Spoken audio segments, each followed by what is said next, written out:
Hello everyone, this is Ritu. उम्मीद करती हूँ कि आप सभी लोग अच्छे होंगे और स्वस्थ होंगे। सीधे टॉपिक पर आते हैं क्योंकि आप लोग एसएससी जीडी के एग्जाम को होने में केवल 23 दिन का टाइम रह गया है। 2018-19 वाली एसएससी जीडी की वैकेंसी मैंने कैसे लास्ट के कुछ दिनों में कुछ अच्छी टिप्स को यूज करके 80% स्कोर किया था, वही टिप्स मैं आज आप लोगों के साथ शेयर करने वाली हूँ ताकि आप लोग 23 दिन बाद जब आप लोगों का एग्जाम होगा तो उसमें अपना जो टारगेट है उसको हिट कर पाएंगे और अच्छा स्कोर कर पाएंगे। मुझसे काफी एस्पिरेंट ऐसे जुड़े हुए हैं जो कि बहुत ज्यादा मेहनती है, लेकिन उनके पास फाइनेंशियल कंडीशन वीक होने की वजह से अच्छे फ्री में प्लेटफॉर्म अवेलेबल नहीं है। तो मैंने आप लोगों के लिए वो भी सर्च की है ताकि आप लोग फ्री में अच्छे प्लेटफॉर्म से करके लास्ट के बचे हुए दिनों में तैयारी कर पाओ। इसलिए पॉइंट टू पॉइंट मैं आप लोगों को केवल 3 टिप्स बताऊंगी जिसको आप लोगों को फॉलो करना है। काफी बच्चे ऐसे हैं जिनका सिलेबस कंप्लीट हो चुका है और कुछ बच्चे ऐसे हैं जिनका सिलेबस अभी रनिंग मतलब कि रिवीजन में चल रहा है, तो उन दोनों को ही सेम काम करने हैं। वो फर्स्ट आप लोगों का रिवीजन किस अकॉर्डिंग करना है। डेली आप लोगों को 20 दिन तक केवल 24 घंटे में से 4 घंटे को ही बाउंड करना है।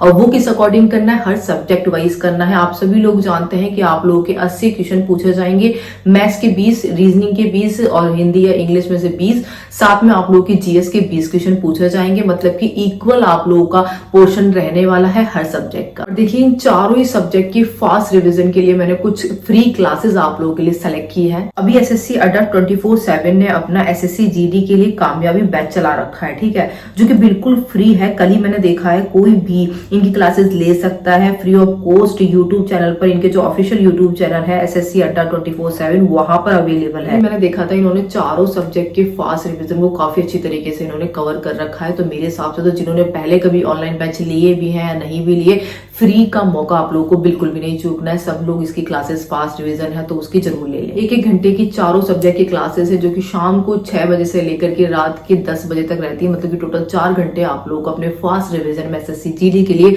जरूर ही लगाने हैं पूरे 24 घंटे में से। जब आप लोग रिवीजन के तौर पर क्लासेस ले रहे हो तो उस टाइम पर आप लोग को एक ब्लैंक रजिस्टर अपने पास जरूर रखना है ताकि आप लोग को क्लासेस के अंदर जो ट्रिक्स आप लोग को नहीं लग रही है या फिर जो इजी लग रही है उसको आप लोग जरूर नोट डाउन कर लें ताकि आप लोगों की इस एग्जाम में तो काम आएगी, साथ में जो अदर एग्जाम है उन पर भी वो जो ट्रिक्स होती हैं वो सारे के सारे सेम वर्क करती है। अब आ जाते हैं हम लोग नंबर 2 टेस्ट पर, जो कि आप लोगों का मॉक टेस्ट है। एक मॉक टेस्ट बराबर 1 घंटा 24 आवर में से, साथ में एक मॉक टेस्ट के साथ 1 घंटा लगेगा, उसके साथ उसका एनालिसिस के लिए भी 1 घंटा काउंट होगा। मतलब कि टोटल 24 घंटे में से आप लोगों को 2 घंटे मॉक टेस्ट के लिए जरूर निकालने हैं। टेस्ट को 2 बार में डिस्ट्रीब्यूट करना है, पहले 10 दिन और आप लोगों की जो लास्ट के 10 दिन है। मतलब कि पहले 10 दिन आप लोगों को केवल एक मॉक टेस्ट लगाना है डेली का, और जब आप लोगों के 10 दिन कंप्लीट हो जाएंगे इस बचे हुए 22-23 दिनों में से, तो उसके बाद आप लोगों को नेक्स्ट जो आप लोग के 10 डेज होंगे तो उसमें आप लोगों को 2 मॉक टेस्ट लगाना शुरू करना है। और मॉक टेस्ट शुरू करने से पहले और एंड होने के बाद आप लोगों को केवल एक चीज अपने माइंड में रखनी है कि मैं केवल अपना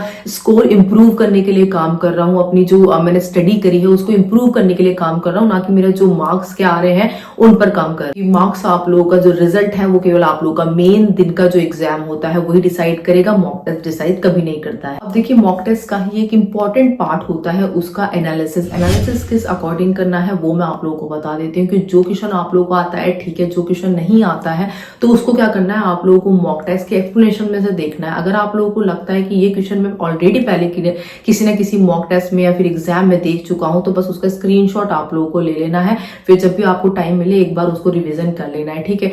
लेकिन अगर आप लोगों को वो क्वेश्चन नया लगता है तो देखिए उसकी रिमेंबर माइंड में रहने के चांसेस बहुत कम होते हैं, लेकिन उसको भी आप लोग स्ट्रांग बना सकते हैं एक ही बार में। वो कैसे करना है, उस क्वेश्चन को उठाना है, गूगल के सर्च बार पे आप लोगों को टाइप करना है या फिर बोलना है, उसके बाद उसकी एक्सप्लेनेशन आ जाएगी। आप यकीन मानिए कि बहुत ज्यादा इफेक्टिव है। आप लोग लाइफ में कभी भी उस क्वेश्चन को नहीं भूल पाओगे, उसके एक्सप्लेनेशन को नहीं भूल पाओगे।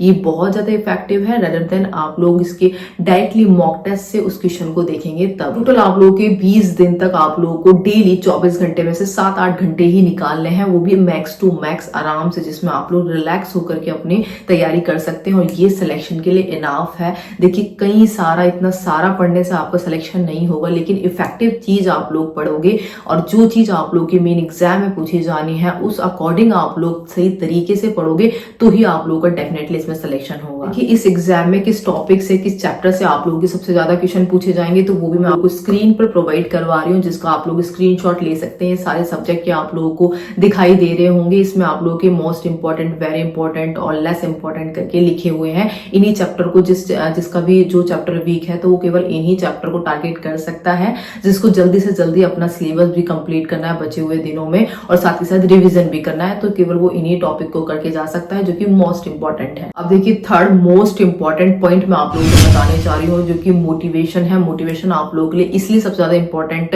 रोल प्ले करता है, क्योंकि अगर बिना मोटिवेशन के आप लोग एग्जाम देने जाओगे तो नेगेटिव होकर के एग्जाम आएगा आपका।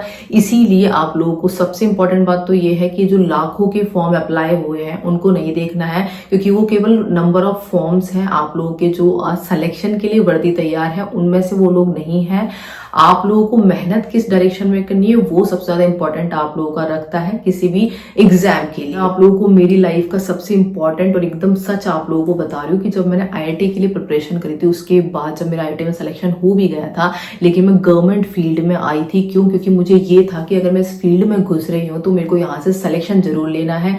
अब वो कहने को कुछ भी कहते हैं कि इस जॉब में हुआ है, उस जॉब में हुआ, लेकिन मेरे लिए बहुत ज्यादा इंपॉर्टेंट था कि मुझे एक सरकारी नौकरी लेनी है किसी भी हालत में। और मेरी जो फाइनेंशियल कंडीशन थी वो सबसे ज्यादा वीक थी उस टाइम पर। मतलब मैं आप लोगों को कभी डिटेल में कभी बताऊंगी कि मेरे साथ क्या क्या हुआ था और क्या मेरी कंडीशन हो चुकी थी। लेकिन मैंने बस एक टारगेट अपना डिसाइड किया था कि मुझे, अगर मैं इस फील्ड में आई हूँ आईआईटी का फील्ड छोड़कर, तो मैं यहाँ से खाली हाथ लौटकर नहीं रहूंगी। ये चीज पता लगी थी कि गवर्नमेंट जॉब का जो एक ट्रिगर होता है वो ये है कि ये 4 सब्जेक्ट मेनली यही होते हैं, चाहे रेलवे में हो चाहे एसएससी में हो, थोड़ा बहुत चेंजेस आते हैं, लेकिन मेनली जो सब्जेक्ट होते हैं वो मैथ्स, रीजनिंग और आपका जीएस, करंट अफेयर वगैरह, ये जो सारे सब्जेक्ट होते हैं यही आप लोगों को सिलेक्शन दिलाएंगे। इसी वजह से मैंने ना तो एसएससी जीडी की कभी प्रिपरेशन करी थी पर्टिकुलर कि इस पे मेरे को टारगेट करना है इसके लिए कर रही हूँ, ना ही मैंने कभी आरपीएफ की थी। लेकिन मैंने जो तैयारी करी थी वो चारों सब्जेक्ट को सिमिलर करके ही रखी थी। इसकी वजह से ही मेरे जो भी एग्जाम थे, जिसका भी मैंने एग्जाम दिया था उस टाइम पे 12th बेस का, क्योंकि मेरी 12th ही कंप्लीट हुई, तो वो सारे ही क्लियर होते चले गए थे। उसका सबसे बड़ा रीजन ही यही था कि मेरा जो फोकस था वो ये था कि मुझे चारों सब्जेक्ट को स्ट्रॉन्ग बनाना है। फिर जो एग्जाम आएगा वो डेफिनेटली निकलेगा, उसमें कोई दो राय नहीं है कि वो नहीं निकल सकता। और इसीलिए अपने ऊपर लाखों की भीड़ में भी ऐसा विश्वास रखो कि मुझे केवल मेरे अलावा कोई भी नहीं हरा सकता। सभी को मेरी तरफ से शुभकामना है कि वो अपना जो एग्जाम है उसको अच्छी तरीके से करके आएंगे एसएससी जीडी के लिए। सभी को बेस्ट ऑफ लक। बाकी आप लोग के जो भी डाउट है आप लोग मुझसे अभी कमेंट करके पूछ सकते हैं, क्लियर किए जाएंगे। साथ में मैंने आप लोगों को जो क्लासेस बताई है ऑनलाइन, उनका लिंक भी मैं आप लोगों को प्रोवाइड करवा दूंगी ताकि डायरेक्टली आप लोग उनको ज्वाइन कर पाए। ठीक है, कॉमेंट में भी पिन करवा दूंगी, बाकी डिस्क्रिप्शन बॉक्स में भी मैं आप लोगों को प्रोवाइड करवा दूंगी उनके क्लासेस।